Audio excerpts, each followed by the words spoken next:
कहाँ गइल बड़न देवर जी? अभी पता ना सुबह से कहाँ गइल बड़न, देखी ना नाम तो मने न लगेला हमरा, पता न कहाँ पता न कहाँ गइल बड़न यार। बता के भी ना जाला न कि हम हे जवा जातनी तनी ना उनकरा चिंता रहेला ना कि हाँ भौजाई के बता देही। जहाँ जइह ना अपना मन के खाली घूमेलन फिरेलन, ना टाइम से खाए के बना पिए के। हमरा पता न काहे इनकरा इतना चिंता होला, समझे में ना आवेला।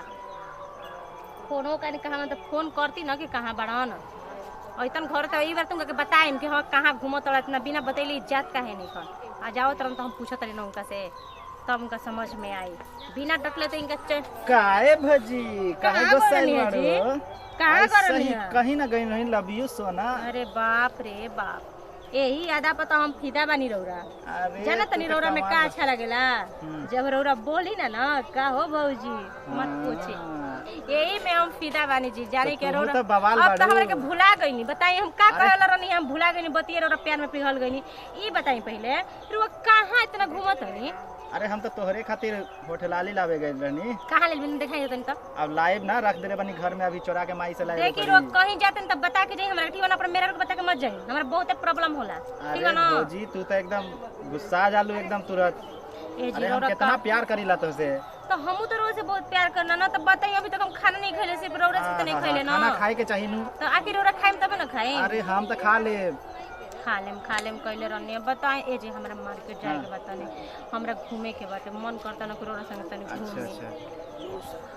अच्छा तो मार्केट जाए के बाद चोरा छिपा के जायल जाई, गाड़िया भी मतलब मिली तब ना। रौन मेहरारू न बिया कोई नैहर कहानी के भेज दे तो करे के जी। ओके भेजे के पड़ी तब तक नैहर भेज दी, कोनो बहाना करके नैहर भेज दी। तब हमनी के खाली रहल जाए, ठीक है ना? तब गाड़ी लेके चलल जाई, काहे कि ऐसे में केहू देख ली गाड़िया पे तो दिक्कत हो जाए। रुकी ना तनी जा बैठे दी हमरा के पूरा दिक्कत हो जाए। जाना तनी हम रोर ना रहे ना घर बा त हमरा तनको मने ना लागेला जी। थोड़ा सा भी मन नहीं खेरोवा बिना लागत। लेकिन का करे मेहरारू खटड़न बिया, बहुते डर लागेला मेहरारू से। हां वो तो बिया तब ही तो हम उसे नहीं पटेनी। अब रउआ के पीछे काहे बनी ये खातिर ना रोरो डरानी हम जाना तनी। चुप रही, खचड़ी बिया ना तो का कइल जाओ।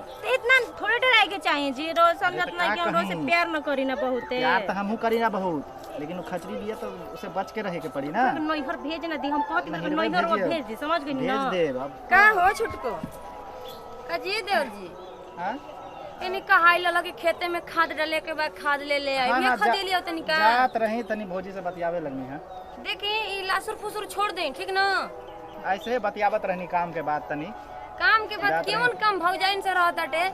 मार्केटवा जाके रहना तो सोचनी कुछ का और मर्द नहीं खा अरे से मंगा ले तू। हो गइल मजाक ना कर सकी ना हम देवर हम त केरा से मजाक करे जाई। देखो कनी मजाक तो हर कलर के होला, ठीक ना? तो मजाक अपनी मर्दे से कल। अरे हंसी मजाक भइली के उनकी तू हमके डहर पहुंचावा द त हाई क द। ई कुल देवर से कहल जाला कि मर्द से कहल जाला हो? अच्छा हां हां हम कहत रही नहीं गांव नगर हंसत आटे। अरे त तनी काम धनमुनिया के ना जाएलू कि तू ओकर सामने बतेले बड़ा जा कि जाके कहले बिया कोई जानी से कि वो पनी डरा के लागत के तू कहले बिया।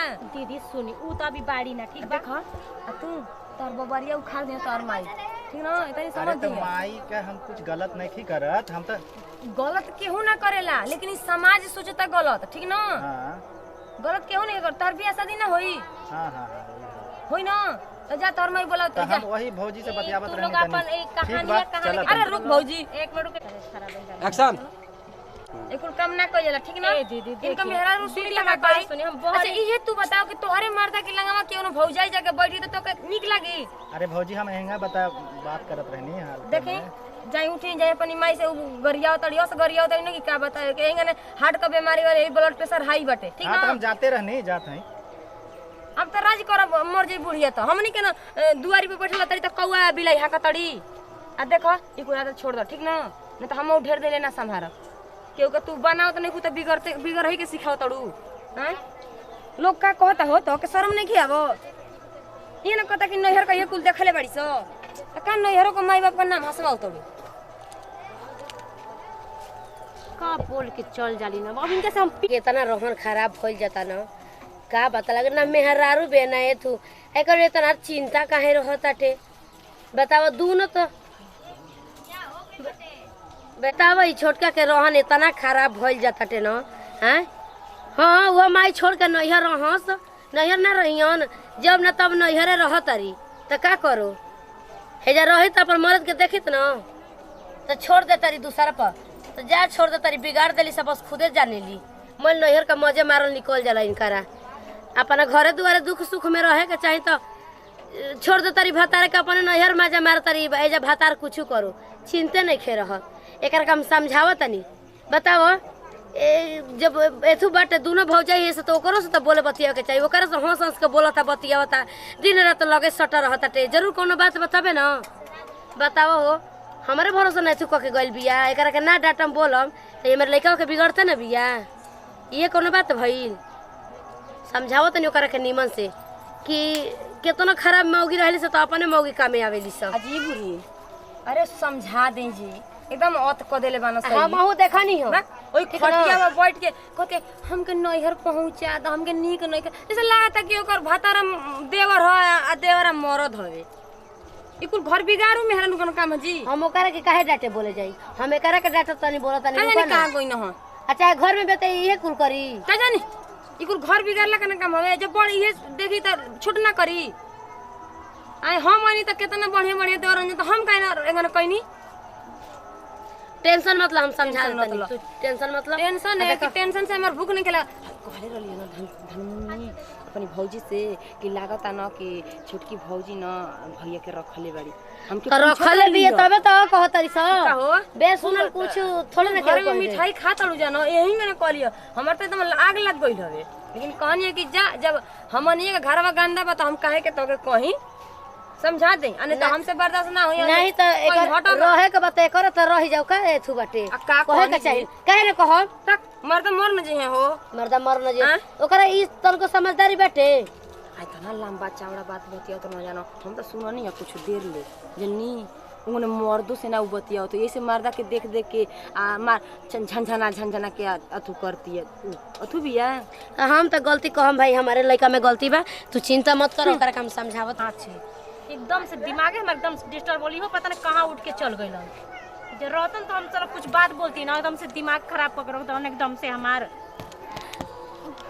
अरे काहे परेशान बाड़ू काहे खिसियाइल बाड़ू रो से का मतलब बटे हम कुछ खिसिया जाए कुछ भी करी रौरा से उससे का मतलब है अरे तोहर पति है पति ने- मतलब नहीं है हमार रो के देखे तो हमारा दिमाग एकदम टेंशन हो जाता है एकदम टेंशन वाली से बात मत करी ठीक है ना टेंशन बा हमारे से टेंशन बा मर जाई हम चल जाई हम हाँ कहीं जाए बाहर मर जाए के बताओ धमकी करे के देता नहीं अरे तू ऐसा हमारे से काहे बतियाओ रे कैसे बतियाओ तो कैसे बतियाई गुरु हनी क्या कहीं जैबी का मेकअप को लगा लेल बड़ी कहीं तैयारी में जाके जाई ना अब तू नहीं खाना पसंद पड़त देखो तेरी मैं कैसे बोलत अब जे है बाटे इहे बाटे ओकर त मेहरा छोड़ के नैहर बिया ऐ सोचते कि मर्द बनौले रहती है उतर भता रहा कि कहता कि हमरा के नैहर पहुंचा देता है कदा अपने मर्द लेना कहे जाई नहीं खे हां हम फतार हो देखो सुनो चाहतनी ना सुनल का चाहत देख ले हो भग जाई नहीं ओकरा से बैठ के बोलत बतियाई मजाक कर देनी तो का हो कैसन मजाक बिगाड़ के त एकदम से ओकरा के रख देले पहले का बोल भाई क्या कैसे हम ही हां कहते न कि सहूर बना के रह एंगा न बाहर के लोग ने खेचन गल कि उनकर फलाना के रकेश के मेहरा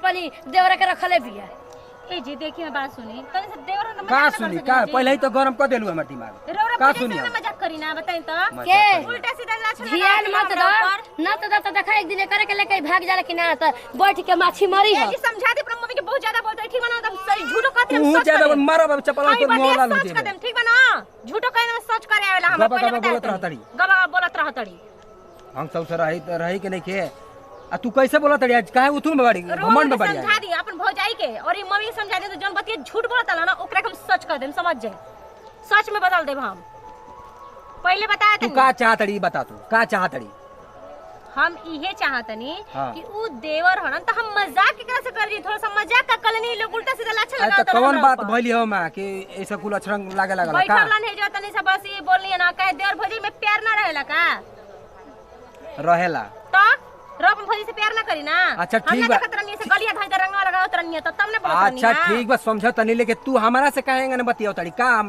पहले बन तोरा के हम खीस में बोलनी है किस में बोल लिया खीस में बात कही नहीं रोरा हमारे साथ दी हम रोरा से बहुत अच्छा से बात करम पहले बता मम्मी पापा को समझा दी हम समझा दे जाके मैं से माफी मांग जो हम क्यों से ना माफी मांगम जेबी कि ना जेबी जो जल्दी मांग मांग गया पक जे रोरा खाली गिरा के रख दी ना हमरा के रो के गिरा के रख दिया मन में बाड़िया बोलता रही घर में रहल जाला त निमन से रहल जाला रुका तनी हम तनी कैसे सिखैले हैं आज निक लागताटे तब तो देवरा के तनी गोड़ दबा दिए तनी ओकर कपड़ा धो दिए बड़ा देवरा के छोटका के कैले रहनी ओकर मेहरा नहीं के तनी नहीं हर ससुरारी हो जा रह नमस्कार प्रणाम हम खुशी गोड़ छुके गोड़ लगतनी आई सुना के चल। नमस्कार प्रणाम हम खुशी गोड़ छुके गोड़ लगतनी आई देखिए हमने की वीडियो बनाते हैं अपन टीम बाटे तो वीडियो अच्छा लगता है दिल से लाइक करो शेयर करो सब्सक्राइब करो कमेंट में बताओ कि वीडियो कैसन लागल है। नमस्ते प्रणाम पूरा भोजपुरी समाज के गोड़ से गोड़ लागतानी हम सोनी सुमन और आगे ममता जी बोलो। नमस्कार प्रणाम हम ममता यादव आप सब भोजपुरी समाज के गोड़ चुके गोड़ लागत नहीं